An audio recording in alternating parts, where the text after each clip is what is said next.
Hello, Ms. Judy Belk and Board of Directors. My name is Justin Williams. I am Jrike Cabalar. I'm Mimi G. My name is Rianna Garcia. And I am Sara Figueroa.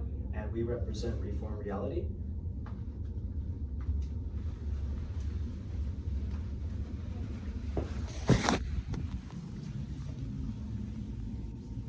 So, hospice is defined as providing care for the sick and terminally ill. Care which usually lasts on average about 70 days. So time is very precious in this field. We aim to promote our product of using virtual reality and hospice care training. It is culturally competent because, again, time is precious. The time that companies spend on training employees, bringing in trainers, and the inconsistency can all waste precious minutes that can really impact a person's life and service. Hospice itself is not a physical place. Although there are places designated within hospitals for hospice care, most of it really does take place at home during a person's last days of their life. So it's very important that we have a product that's easily accessible and usable by everybody in hospice care itself. A little bit of an overview of our presentation is that we'll begin by stating facts about virtual reality, why it's useful in this field, the short-term and long-term effects of using this, and also the technical information. And we'll start off through that.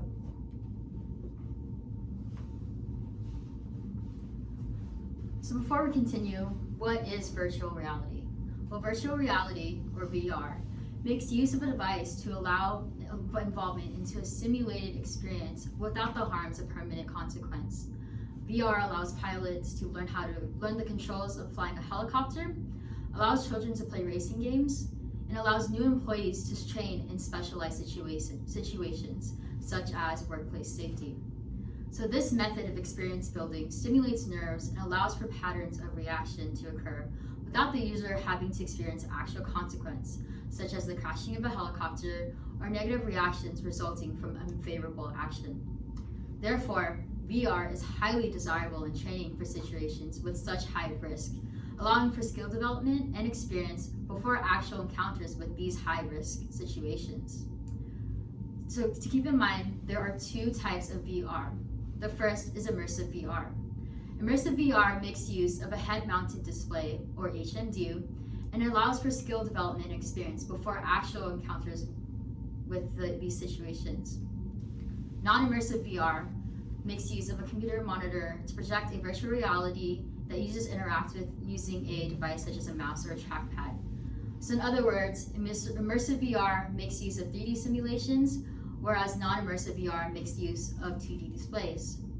So Mimi is actually going to go over how VR applies to our innovation proposal.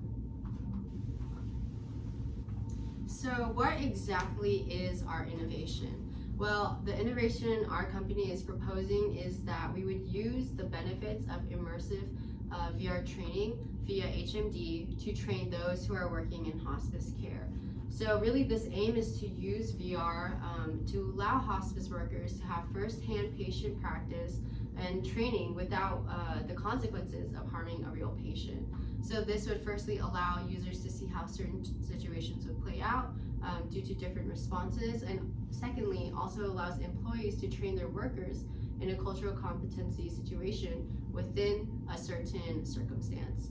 So regular training through our program would allow for human error and the inconsistency of trainers themselves to be reduced in real life settings.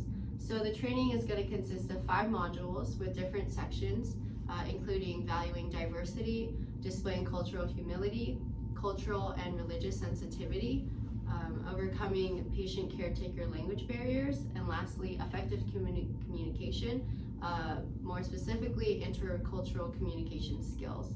So because every organization will most likely not follow the same training, since not every company is based in the same population or the same environment, because of this, the modules can be adjusted to pinpoint a particular population or community.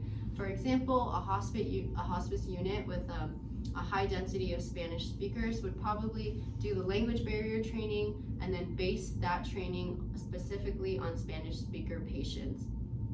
And as an individual's senses are used in the virtual reality experience, it'll ultimately prepare these workers for real life situations so that they've seen and worked through something similar already when the real circumstance occurs. So overall, our innovation is aiming to just create an overall welcoming attitude, as well as an open conversation to create more comfortable experiences and form this mutual respect between the patient and the worker or the caretaker. So now I'm gonna hand it off to Justin to continue. So there are various short-term and long-term benefits of using virtual reality. It ultimately ensures that people are on the same standard of receiving a proper training during the short time that they may need in these facilities. The high quality comes from the actual universal standardized training that they're receiving. Other people that come from different companies and corporations ultimately will learn different styles, which is important, but it's vital that we do have a certain standard of tending to patients in hospice care because it's a very sensitive time. As cultural competence standards would go, there's no one way of learning cultural competence. People develop these skills and learn this through experiences with other people, and having a virtual reality headset where you're able to see these experiences, feel, hear how people are using their emotions will ultimately prepare workers to enter these real life situations. Jrike will also build upon this as well. So we aim to provide a long-term foundation educating the future of those working in hospice care. So VR will be the future of long-term learning in hospice care, as VR will redefine how workers will communicate with their patients in the virtual world before applying it, and their skills essential in helping patients in the real world. As Mimi mentioned earlier, our VR innovation will allow trainees to retain information and go through their hospice care training, putting patients and themselves into harm's way with immediate correction and feedback for improvement. VR training will also have material that will always be in the system available to access at any time to improve the quality of care given to patients. Furthermore, virtual reality cultural competency will ensure that training is held at a higher standard that is universal to all hospice workers. Now I'll be passing it on to Sara. She will talk about staff. I will be going over our staffing for our VR project. Our project will have two branches, and the first will be app development, and the second will be in charge of working with hospice facilities to ensure we include everything they need. So on this slide, as you can see how our leadership will be broken down. At the top, it will be our project director. They will ensure everything in the project runs smoothly, and this person will be the person who has to greenlight every change that is made to the program. Next, we will have two branches of the project. These two will consist of two people each, the app development group and the hospice facility group. Both these groups will work together with our partners to ensure communication and all parties run smoothly. Finally, we'll have a receptionist and an assistant. They will be in charge of basic reception work and will be an assistant to the project directors. All employees will be well trained on how to use VR equipment and will be able to help facilities with their training if needed. Now I'll be moving on to our budget. For our financing, as you can see on this spreadsheet, about half of our funds will go towards salary and benefits of our employees. The next biggest share of our funds in app development and the development of VR apps. We need a software developer, an engineer team, a user interface developer we can create a VR program. Furthermore, we will also be running tests for each program to ensure there are no errors. We will be contacting an external company to provide this for us, and it will be $250,000.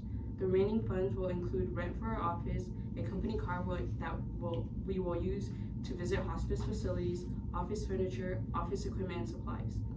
We would also like to send our team to a VR and healthcare summit where we can learn from our colleagues in the same field. Now I'll be passing it on to Rianna.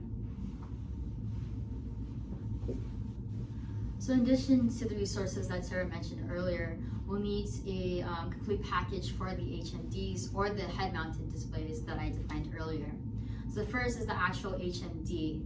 The next one will be chargers so that we can reuse the HMDs. And then the last part of this package would be a warranty to cover the device, given that this is a new program and a new device. So in addition to these items, we'll need an accessible support team for the users. So the support team will be able to assist in 2 tasks. The first one would be troubleshooting, and the next one would be device repair.